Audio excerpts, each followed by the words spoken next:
The Gospel writers record numerous great discourses given by Jesus during his short earthly ministry. His most famous message is called the Sermon on the Mount. This was given early in Jesus' ministry and focuses on practical living for believers. The liberal end of the Christian spectrum spend a great portion of their time dwelling on this message. Jesus gave this sermon to the masses.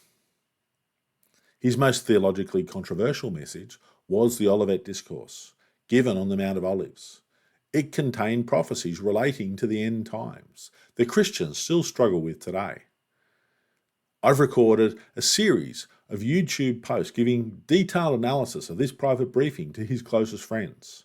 In contrast to the Sermon on the Mount, the Olivet Discourse was given only to a very select few of his apostles. Arguably, his most intimate message is called the Upper Room Discourse. This was the private briefing he gave to his disciples shortly before his death. Today, we're going to introduce the mystery parable discourse found in Matthew chapter 13. In this chapter, Jesus presents 7 kingdom parables. There are all sorts of complex descriptions of what a parable is. But in a very direct and simple terms, a parable is an earthly story with a spiritual truth. A parable can both reveal or conceal truth. Jesus was able to code powerful messages within these parables.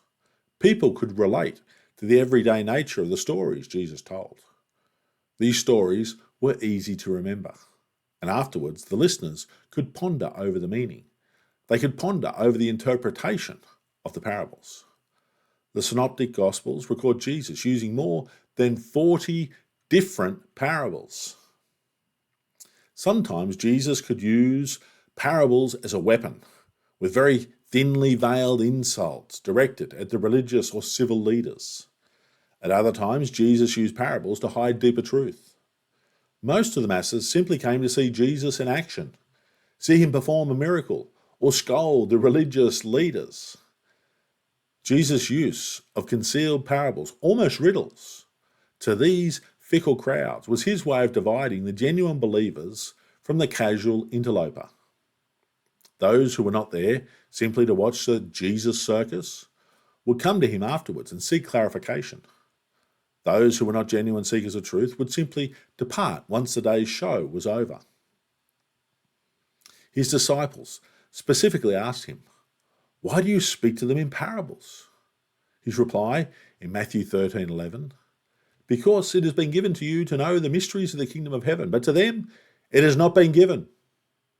And he further explains in verse 14, he spoke in parables to ensure the prophecy given by Isaiah was fulfilled, which predicted, "Hearing, you will hear and shall not understand, and seeing, you will see and not perceive." Jesus also confirms in verse 35, he spoke in parables to fulfill the prophecy from Psalm 78. "I will open my mouth in parables. I will utter things kept secret from the foundation of the world." Twice in this chapter, Jesus says, "He who has ears to hear, let him hear." And I hope everyone will be listening closely as we run through these mystery parables of Matthew 13. One particular day, Jesus had been harassed and pestered by the self-righteous Pharisees and scribes, by the people from the local synagogue, even by his own family. Every detail of his life was being picked apart and criticized. People had just criticized how he and his friends had eaten food. He had miraculously just healed a man with a withered hand and cast a demon from another man. And groups were critical about the details of these healings. Some days you just can't win, right? We've all had days like that. Whatever you do or say, there's always a critic around to criticize, to tell you how you could have done it better. This was one of those days for Jesus. And he just brushes off the critics and kept about his business, God's business. The masses couldn't get enough of him. We'll begin at Matthew 13:1 in our next study.